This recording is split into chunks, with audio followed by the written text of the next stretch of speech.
Force 4, the game many consider to be the epitome of the 16-bit shooter. There are a few retro SHMUPs with an overall package as well balanced and refined as a fourth game in this Technosoft series. It simply offers everything you could ever want in an epic space shooter. Granted, the game is over 20 years old, so some may find the gameplay a bit simplistic by today's standards. But with a nice selection of weapons, 10 huge levels, many that include branching paths, and a rocking soundtrack that is one of the best of the 16-bit era, you'd be hard-pressed to find much fault with Thunder Force 4. All these elements help create a deeper and more strategic experience than you would normally find in a purely straightforward shooter. This is why, despite the game's difficulty, which is fucking hard by the way, I felt I had to tackle this game. Now, before we get started, I just wanted to give you a little insight into how this channel works. Currently, you're watching my produced segment of the video. At the end of this segment, there will be a countdown clock which will then lead into my 1cc no-death run of Thunder Force 4. I've decided to separate my actual runs so that my videos don't end up being overlong.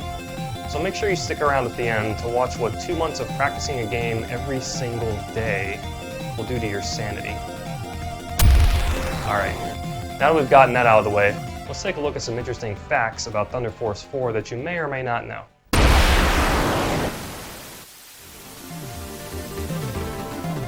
An interesting fact about Thunder Force 4 is that it technically wasn't released in North America. Well, okay, it was released, but not as Thunder Force 4.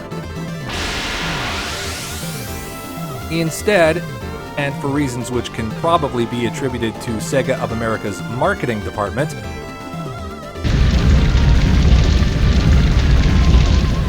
the name was changed to Lightning Force, complete with the misspelling of the word lightning. Yikes.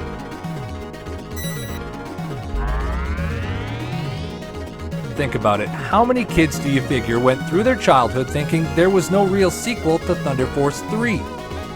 Many of them very likely could have missed out on the game completely as a result.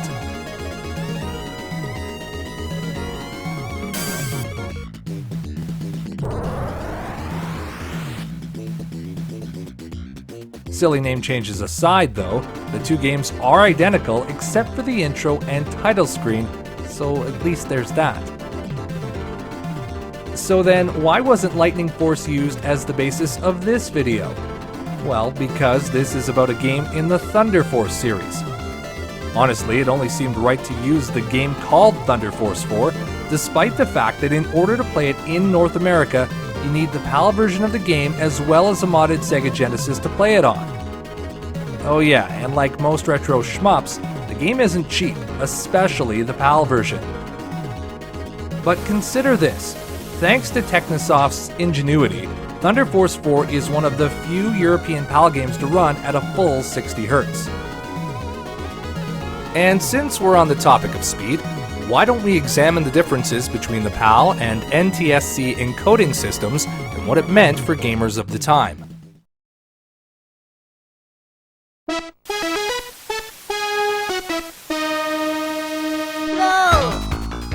Probably the best example we can use is Sonic the Hedgehog, a game whose entire premise is based on speed.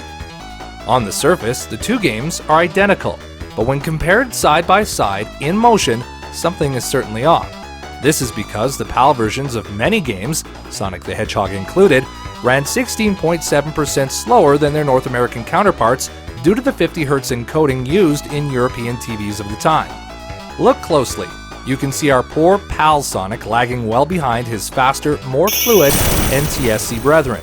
In fact, even the music and sound effects ran slower in PAL regions. And in the case of Sonic the Hedgehog, this difference amounted to roughly 8 seconds in a side-by-side race of Stage 1. SHMUPmaster presents The Lost Adventures of Sonic Force. Deep in the jungles of PAL territory, Sonic the Hedgehog finds himself trapped in a world of perpetual slowdown and lazy programming. If only his game was running at full speed, then maybe he could save himself from inevitable doom. Uh-oh. Oh no! It Looks like it's all over for our pal Sonic. The flames are closing in. Time is running out. But wait, what's that? In the sky! It's a bird! It's a plane! No, it's Rhinox come to save the day, swooping by with an exit for our hero. Our pal Sonic will live to fight slow down another day. Then, all is quiet. Rhinox delivers our pal Sonic to the safety of the NTSC. Sonic is forever grateful and has learned his lesson well. So, what's the moral of this epic story? Simple. Never let your children play PAL video games. Their very lives may depend on it.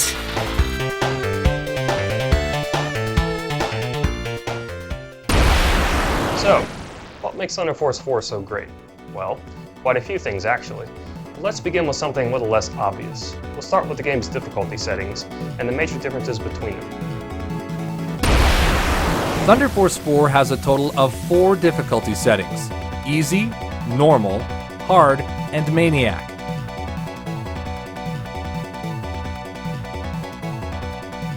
Some of the differences can be obvious, such as less enemies and bullets on the screen for the easier settings.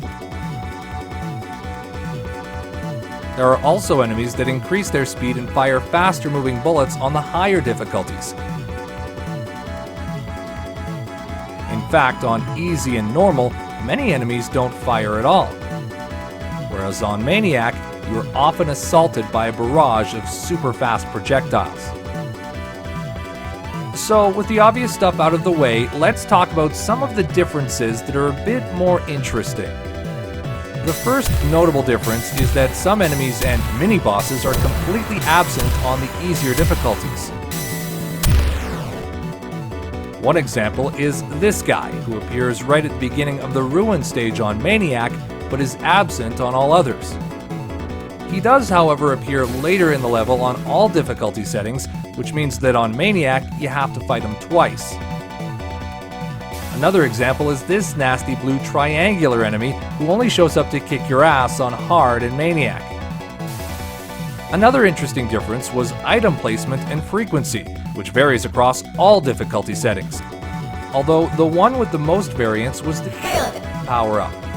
If you compare the Easy and Maniac difficulties, Easy provides you with a total of 7 additional shields throughout the game.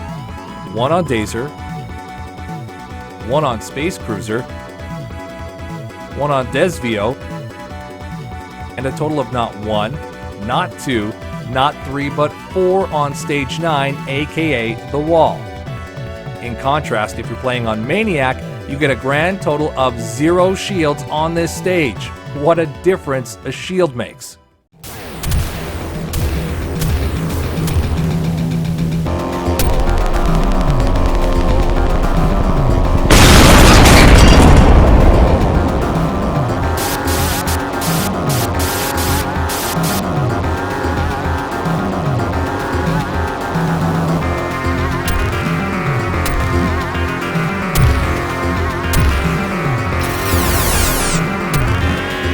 Some other differences of note are related to the bosses, who fire more projectiles at faster rates of speed on the higher difficulties, and even some that have completely different behavior patterns on each setting. Take, for example, this sentry robot who you must face before taking on the final boss. On Easy, he takes a very straightforward approach, with little variation. On Normal, we have a similar pattern, but with the addition of these downward lasers and a giant blast thrown into the mix. Once you get to Hard, though, his behavior patterns change drastically. You get several large blasts, as well as multiple types of laser shots, and ending with a pair of spheres that force you to maneuver your ship in unison with them to avoid getting killed. And finally, on Maniac, the proverbial kitchen sink is thrown at you. Super fast bullets, giant blasts every few seconds, lasers being fired seemingly at random times, and of course, the spinning spheres. It's a nightmare of epic proportions, but a glorious one. So while I feel the differences in difficulty alone demonstrate why Thunder Force 4 is a step above many other shmups of the time, I want to go even further now. Yeah, I could talk about the weapon selection or the gameplay, but I think you can tell from what I've shown those features are pretty good. So instead, let's see what really sets Thunder Force 4 apart from the competition. Meaning, let's talk graphics and music, baby. For its time in 1992, Thunder Force 4 was a powerhouse of a game. It pushed the Genesis hardware to its limits years before games like Vector Man and Comic Zone came along with their bloated cartridge sizes. Examples of the detail and beauty of this game can be found throughout. Picture this. A billowing dust storm blowing in the desert. A mountainous river gorge at dusk covered by fluffy white clouds. An air assault with hundreds of warships hovering all around you. A giant space cruiser so massive it takes up half a dozen screens. And beautiful large enemy sprites with extreme attention to detail. The game is truly a sight to behold, and these are but a few of the graphical feats Thunder Force 4 manages to pull off. One of these aspects worth focusing on is the clever use of parallax scrolling. If you're unfamiliar with this term, it refers to layers of background which scroll at different speeds. This technique was frequently used throughout the 80s and 90s to create an illusion of depth. Thunder Force 4 uses this to maximum effect with layer upon layer upon layer of scrolling. The best 4 examples are the stages Sprite, Ruin, Air Raid, and The Wall. Sprite in particular uses the effect to its maximum potential, whether it's up in the sky with the clouds racing by, or down by the river where the effect creates a nearly seamless water flow racing beneath your ship. It's a wonderful trick that creates a faux 3D depth that most games of the time wouldn't have been able to accomplish otherwise. And now that we've talked about the graphics, let's get into the music of Thunder Force 4, which, quite frankly, is some of the best of the 16-bit era. Thunder Force 4, without a doubt, has a seriously slamming soundtrack, and with a total of 48 music tracks composed for the game, there's a pretty wide variety to hear. To add even more flavor to an already amazing soundtrack, the game offers 4 different ending themes, accompanied by 10 additional songs you can unlock by completing the game. Composers Toshiharu Yamanishi, Takeshi Yoshida, and Nazuki Arai went above and beyond. The result was a plethora of technically complex and highly listenable music. Examples of variety can be found on nearly every track, from the fast-tempo stormy sound of Sandhelm,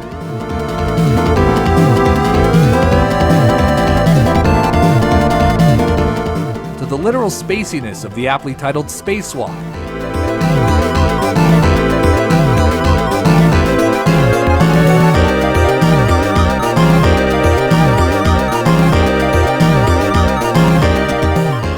to the progressive-sounding, tempo-changing, downright attack,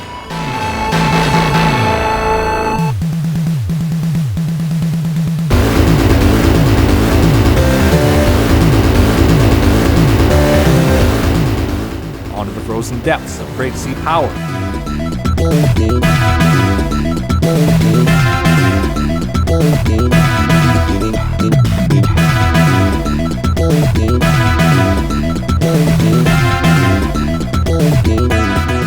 or perhaps most fittingly, the alien menace of Phantom.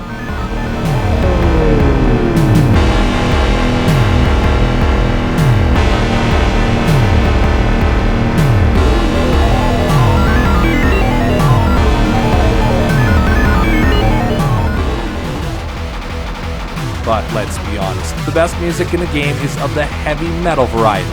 In fact, Thunder Force 4's soundtrack sounds so good on guitar, it would fit perfectly into an 80s music video.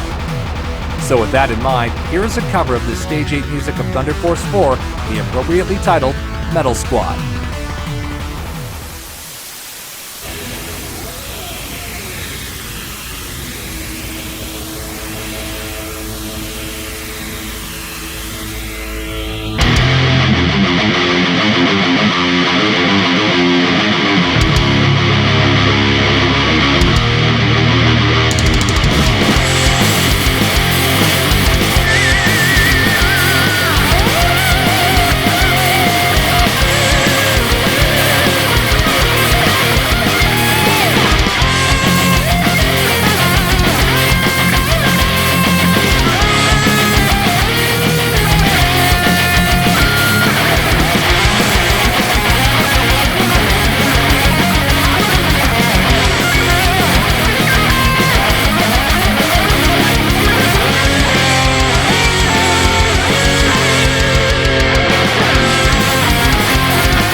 And in case you hadn't figured it out, I wasn't actually playing guitar. The man he was, though, is a great musician named Julian, aka Kogasu. He was gracious enough to record quite a few covers of Thunder Force 4's music for me to use in this video. Julian, you are the man. Alright, we've reached the final stretch. And as any fan of shmups knows, a lot of them include a boss rush mode. Ironically though, Thunder Force 4 doesn't. So in the spirit of the boss rush, I created my own that will showcase many of the awesome moments that bosses in this game present. Although I will have to say, there is a particular troublesome boss that I spent countless hours trying to master. In fact, I became so damn frustrated with him that I swore to devote an entire segment specifically to my failed attempts at mastering him. Trust me, you'll know him when you see him. Also, be sure and stick around after the boss rush to watch my fully commentated 1cc run of Thunder Force 4, captured in HD on original Sega Genesis Model 1 console with a Framemeister at 60 frames per second. Thanks for watching and enjoy.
done with this game!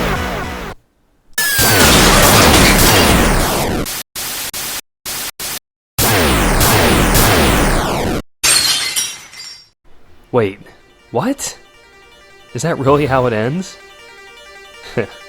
Well, if you want to see me beat that guy once and for all, stick around.